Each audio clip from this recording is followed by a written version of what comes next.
آسمان سے پانی کا برسنا، آسمان سے جو پانی برستا ہے وہ بھی اللہ کی بہت بڑی نعمت ہے، بہت بڑی بلیسنگ ہے۔ اگر پانی نہ برسے تو کیا ہو۔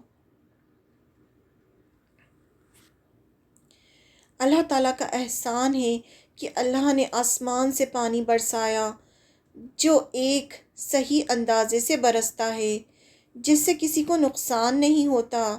اب سوچیں اگر آسمان سے بالٹیاں گر رہی ہوتی پانی کی تو کیا ہوتا۔ اب دیکھیں کس طرح سے پانی گرتا ہے۔ یہ اللہ تعالیٰ ایک اندازے سے پانی برساتا ہے تاکہ پانی بھی برسے اور کسی کو نقصان بھی نہ ہو۔ اسی پانی کو اللہ تعالیٰ زمین پر ٹھہراتے بھی ہیں، سمندر، دریاؤں میں۔ سب سے پہلے ہوائیں چلتی ہیں جو بارش کے آنے کی خوشخبری دیتی ہیں، جو اللہ کی رحمت ہے۔ پھر بادلوں سے پانی برستا ہے، جو مردہ زمین اللہ کے حکم سے زندہ ہو جاتی ہے۔ تو مردہ زمین اللہ کے حکم سے زندہ ہو جاتی ہے۔ زمین جو ہے ایک مردہ ہے، ایک ڈیڈ ہے، لیکن جیسے ہی اس میں پانی پڑتا ہے تو کیا ہوتا ہے، وہ زندہ ہو جاتی ہے۔ اسی سے پیڑ پودے اگتے ہیں اور زمین سرسبز ہو جاتی ہے، یعنی گرین ہو جاتی ہے، اور ہر طرف ہریالی ہوتی ہے۔ تو یہ بھی اللہ کی بہت بڑی نعمت ہے، جس سے انسان کو کھانا ملتا ہے، ہوا ملتی ہے، جس سے انسان سانس لیتا ہے، پیڑ اگتے ہیں اور وہ جانوروں کا چارہ بنتے ہیں، ان کو کھانا ملتا ہے، ایک زندگی آباد ہوتی ہے۔ تو یہ سب پانی سے ہوتا ہے۔ آسمان سے صاف میٹھا پانی برستا ہے۔ اگر یہ کڑوا اور کھارا ہوتا تو کیا ہوتا؟ کیا اللہ کے سوا کوئی اور بھی ہے جو پانی برسا سکتا ہے؟ جب بارش نہیں ہوتی تو کیسے لوگ پانی کے لیے پریشان ہو جاتے ہیں۔ ہمیں چاہیے کہ جب بارش ہو تو اللہ تعالیٰ کا بہت بہت شکر ادا کریں، بارش کو دیکھیں اور اللہ کا بہت شکر ادا کریں کہ اللہ کی یہ بہت بڑی نعمت ہے۔ اس کا ریفرنس قرآن مجید میں اللہ وہ ہے جس نے آسمانوں اور زمین کو پیدا کیا اور آسمان سے پانی برسایا۔ اللہ تعالیٰ فرماتے ہیں کہ آسمان اور زمین کو اللہ نے پیدا کیا ہے اور آسمان سے پانی برسایا ہے، پھر اسی کے ذریعے تمہارے رزق کے لیے پھل اگائے اور کشتیوں کو تمہارے بس میں کر دیا تاکہ وہ اس کے حکم سے سمندر میں چلیں، اور دریاؤں کو بھی تمہاری خدمت پر لگا دیا۔ یعنی یہ سب جو اللہ نے ہمارے لیے مسخر کی ہیں چیزوں کو، ورنہ ہمارے بس میں نہیں تھا کہ ہم سمندر کی اتنی اونچی اونچی لہروں میں ایک شپ لے کے چلے جاتے۔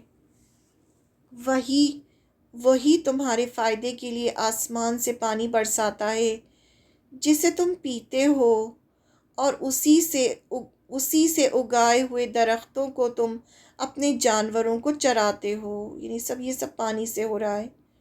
پھر فرمایا، کیا آپ نے نہیں دیکھا کہ اللہ تعالیٰ آسمان سے پانی برساتا ہے، بس زمین سرسبز ہو جاتی ہے۔ بے شک اللہ تعالیٰ مہربان اور باخبر ہے۔ ان سب کے بارے میں خود اللہ تعالیٰ نے قرآن مجید میں بیان کیا۔ پھر فرمایا، ہم ایک صحیح انداز سے آسمان سے پانی برساتے ہیں، پھر اسے زمین میں ٹھہرا دیتے ہیں، اور ہم اس کے لے جانے پر یقیناً قادر ہیں۔ یعنی اللہ چاہے تو اللہ یہ پورا پانی لے جائے۔ اللہ قادر ہے ہر چیز پر، ہر چیز کر سکتا ہے۔ تو اس کی طرف بھی اشارہ کیا کہ دیکھو کتنی بڑی نعمت ہے جو تمہیں مل رہی ہے۔ اور وہی ہے جس نے ہواؤں کو آگے آگے اپنی رحمت کی خوشخبری دینے والی بنا کر بھیجا، اور ہم آسمان سے پاک پانی برساتے ہیں۔ یعنی بارش ہونے والی ہوتی ہے، اس سے پہلے ٹھنڈی ہوائیں چلتی ہیں، تو اللہ تعالیٰ فرماتے ہیں کہ ہم ہی ہیں جس نے ہواؤں کو آگے آگے اپنی رحمت کی خوشخبری دینے والی بنا کر بھیجا۔ یعنی ہوائیں جو ہوتی ہیں وہ اللہ کی رحمت کی خوشخبری دیتی ہیں اور اس کے بعد پانی برستا ہے۔ تو یہ سب قرآن مجید کی آیتیں ہیں۔ پھر فرمایا، تاکہ اس کے ذریعے سے مردہ شہر کو زندہ کر دیں، اور اسے ہم اپنی مخلوقات میں سے بہت سے مویشی اور انسانوں کو پلاتے ہیں۔ یعنی یہ جو پانی ہے، کتنے سارے انسان، مویشی سب یہی پانی پیتے ہیں۔ اسی نے آسمان سے ایک اندازے کے مطابق پانی نازل فرمایا، بس ہم نے اس سے مردہ شہر کو زندہ کر دیا، اسی طرح تم نکالے جاؤ گے۔ یعنی جس طرح سے یہ بارش ہو رہی ہے، اسی طرح سے تم مرنے کے بعد دوبارہ جب مردہ انسان ہوگا تو اسی طرح سے بارش ہوگی، اور ہر ایک جو ہے انسان جو ہے دوبارہ کھڑا ہو جائے گا۔ اس کی جو کاکسک بون ہوتی ہے، بس وہ چھوٹی سی جو بون ہوتی ہے وہ کبھی ختم نہیں ہوتی، تو وہ جو ہوگی وہ ہوگی جب بارش برسائیں گے اللہ تعالیٰ قیامت کے بعد، تو اس بون سے واپس دوبارہ سے پورا انسان بن جائے گا۔ اسی کی طرف اشارہ ہے۔ اور بادلوں سے ہم نے باکثرت بہتا ہوا پانی برسایا۔